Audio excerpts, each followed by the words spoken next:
बहुत समय पहले की बात है। एक छोटे से गांव में एक नन्हा सा मच्छर रहता था। वो आकार में तो छोटा था, पर अपने बारे में सोचता था कि वो बहुत महान है।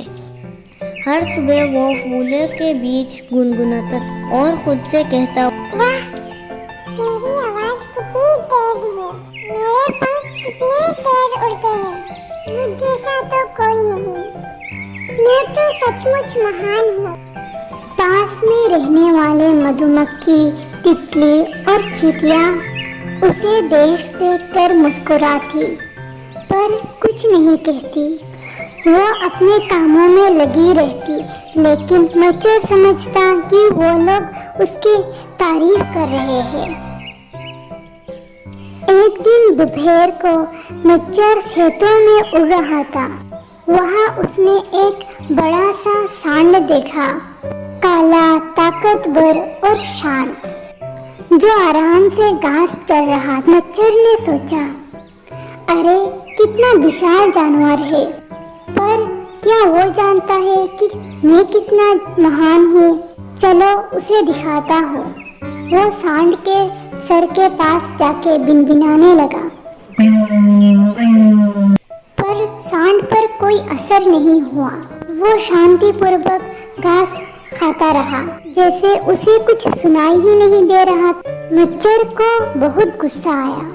क्या बात, वो इतना बड़ा जानवर मुझे नजरअंदाज कर रहा है। मैं तो उसे महसूस करवाऊंगा कि मैं कोई मामूली नहीं हूँ।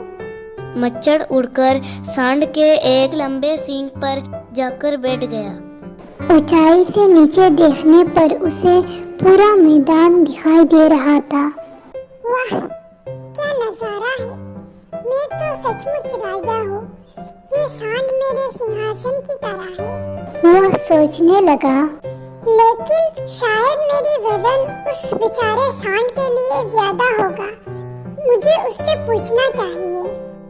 अरे सांड भाई, माफ कीजिएगा अगर मैं आपको परेशान कर रहा हूँ। अगर मेरा वजन ज्यादा लग रहा है तो बताइए, मैं अभी उड़ जाऊंगा। सांड ने कहा, कौन बोल रहा है? मच्छर ने छाती फुलाते हुए कहा, मैं हूँ महान मच्छर। अगर आपके सिंग पर बैठा हूँ, सोच रहा हूँ कि कहीं मेरी वजन आपको परेशान तो नहीं कर रहा। सांड ने मुस्कुराते हुए कहा, अरे छोटे से जीव, मैं तो तुम्हारी मौजूदगी से अब तक अनजान था। तुम यहाँ बैठे हो या उड़ जाओ, मुझे कोई फर्क नहीं पड़ता। मच्छर हक्का बक्का रह गया। क्या आपने मुझे महसूस भी नहीं किया? मच्छर की गर्दन झुक गई। उसे अपनी गलती का एहसास हुआ। सांड ने मुस्कुराते हुए कहा, कोई बात नहीं बेटा, याद रखो, सच्ची मेहनत चुप जाती है और झूठा घमंड बहुत बोलता है। कहानी का शिक्षा, जो अपने छोटेपन को नहीं समझता वो सबसे छोटा बन जाता है। विनम्रता ही सच्ची महानता है।